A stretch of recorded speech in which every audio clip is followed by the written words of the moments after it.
پیارے بچوں، آج جو میں آپ کو کہانی سناتا ہوں اس کا نام ہے رحم دل ہاتھی۔ افریقہ کے جنگل بہت مشہور ہیں۔ آج ہم آپ کو ایک ایسے جنگل کی کہانی سنا رہے ہیں جو بہت ہی گھنا سرسبز اور شاداب تھا۔ اس جنگل میں طرح طرح کے جانور رہا کرتے تھے، بھالو، چیتا، خرگوش، ہرن، ننھے منھے خوبصورت پرندے۔ اس جنگل میں ایک ہاتھی بھی رہا کرتا تھا۔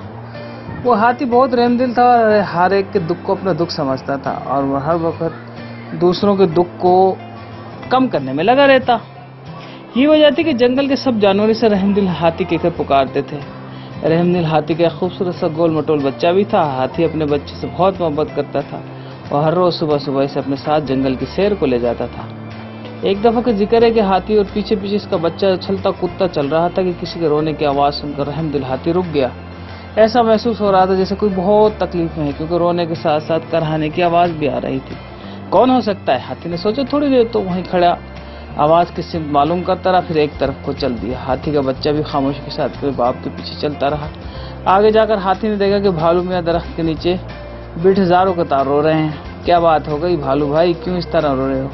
ہاتھی نے بڑی محبت سے پوچھا۔ بھالو نے جو رحم دل ہاتھی کو دیکھا تو بہت خوش ہوا، کیونکہ اسے یقین تھا کہ ہاتھی اس کی ضرور مدد کرے گا۔ کیا بتاؤں بھائی، شام کی بات ہے، مجھے بہت زور کی بھوک لگ رہی تھی۔ میں کھانے کی تلاش میں تھا کہ مجھے درخت پر شہد کی مکھیوں کا چھتا نظر آیا۔ آپ کو تو معلوم ہے کہ شہد مجھے بہت پسند ہے۔ شہد میں جلدی جلدی درخت پر چڑھ گیا، مگر برا ہوا میری قسمت کا، میرا پاؤں پھسل گیا اور میں زمین پر گر پڑا۔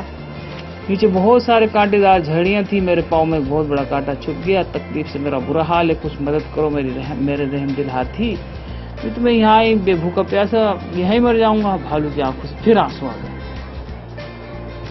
ساری بات سن کر رحم دل ہاتھی نے بھالو کو تسلی دی۔ اسی وقت ایک آواز آئی۔ کیا بات ہے بھالو، کیوں رو رہے؟ یہ بی فاختہ تھی جو درخت کی شاخ پر سے بولی تھی۔ رحم دل ہاتھی نے کہا، بی فاختہ تم ہی کچھ کرو اور بھالو کو اس مشکل سے نکالو۔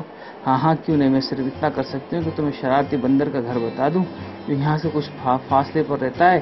اب بندر کو لانا تمہارا کام ہے، مجھے یقین ہے کہ وہ بھالو کو اس مشکل سے ضرور نکال دے گا۔ تو پھر چلو، رحم دل ہاتھی جلدی سے بولا۔ اب کہاں جائیں گے بابا، بس گھر چلیں گے، مجھے سخت بھوک لگ رہی ہے، امی میرے لیے میٹھے میٹھے گنے لائی ہوں گی۔ ہاتھی کا بچہ بہت دیر سے چپ کھڑا تھا، وہ بولا۔ بچے کی آواز سن کر ہاتھی نے کہا، نہیں بیٹا، ابھی بھالو کو ہماری مدد کی ضرورت ہے، ہمیں اس کی مدد کرنی چاہیے۔ رہنے دے بابا، ہم نے بہت لوگوں کی مدد کا ٹھیکہ تو نہیں لے رکھا۔ بھالو کی قسمت اچھی ہوگی تو کوئی شرارتی بندر خود یہاں آ جائے گا۔ اب ہمیں گھر چلنا چاہیے۔ ہاتھی کے بچے نے ضد کی۔ اسے بھالو کو بہت غصہ آ رہا تھا، اس کی وجہ سے ان کی تفریح خراب ہو رہی تھی۔ اب ناشتے کو بھی دیر ہو رہی تھی۔ رحم دل ہاتھی نے اپنے بچوں کی بات سنی تو غصے سے بولا، خبردار، آئندہ اس بات کی خاموشی میرے ساتھ چلو۔ بیچارہ بچہ ہاتھی کی ڈانٹ پر خاموش ہو گیا۔ پھر نہ کسی طرح ہاتھی اور بی فاختہ بندر کو لائے اور بھالو کا کانٹا نکلوا دیا۔ بھالو بہت شکر گزار ہوا، ارے بھائی، میں نے کیا ہے، اللہ نے اگر تمہاری مدد کا وسیلہ مجھے بنا دیا تو کیا ہوا، شکر تو اللہ کا کرو، وہی احسان کرنے والا ہے۔ ہاتھی نے کہا، دن گزرتے رہے، باہر کا موسم تھا، جنگل میں ہر طرف پھول ہی پھول تھے، دریا کا ٹھنڈا ٹھنڈا پانی بھی بہت مزے دے رہا تھا۔ ایک دن ہاتھی کا بچہ دریا پر اکیلا نہانے گیا۔ پانی کا بہاؤ تیز تھا اور وہ تیرنا بھی نہ جانتا تھا، اس نے بہت زیادہ اندر تک چلا گیا اور ڈوبنے لگا۔ بچاؤ بچاؤ، ہاتھی کے بچے نے چیخنا شروع کیا۔ وہی بھالو جس کی مدد رحم دل ہاتھی نے کی تھی وہاں آ گیا۔ اس نے جو ہاتھی کے بچے کو ڈوبتا دیکھا تو پریشان ہو گیا، وہ کس طرح اسے بچائے۔ دل میں تو آیا کہ اسے ڈوبنے دے، کیونکہ اس نے بھی تو اپنے باپ بھالو کی مدد کرنے سے روکا تھا۔ لیکن پھر اس پر رحم آیا اور اس کو ہاتھی کا خیال آ گیا کہ اس نے میرا مدد کی تھی، وہ اپنے بچے سے بہت محبت کرتا تھا، اگر یہی بچہ مر جاتا وہ اداس ہو جاتا، اور بھالو اپنی محسن کو اداس نہیں کرنا چاہتا تھا۔ اگر جلد ہی سے آخر ترغیب چھوڑ گئی، وہ بھاگا کالے ناگ کے پاس گیا جو اپنے بل میں کنڈلی مارے سو رہا تھا۔ بھالو نے اسے جگایا اور درخواست کی کہ رحم دل ہاتھی کے بچے کو بچائے۔ ناگ فوراً دریا کے کنارے پہنچا، پھر اس نے جلدی اپنے پچھلے حصے کو ایک درخت سے لپیٹا اور پھر خود دریا میں تیرتا ہوا چلا۔ پل بھر میں وہ ہاتھی کے بچے سے لپٹ گیا۔ پھر بھالو نے ناگ کو رسی کی طرح کھینچنا شروع کیا اور جلد ہی ہاتھی کا بچہ کنارے آ لگا۔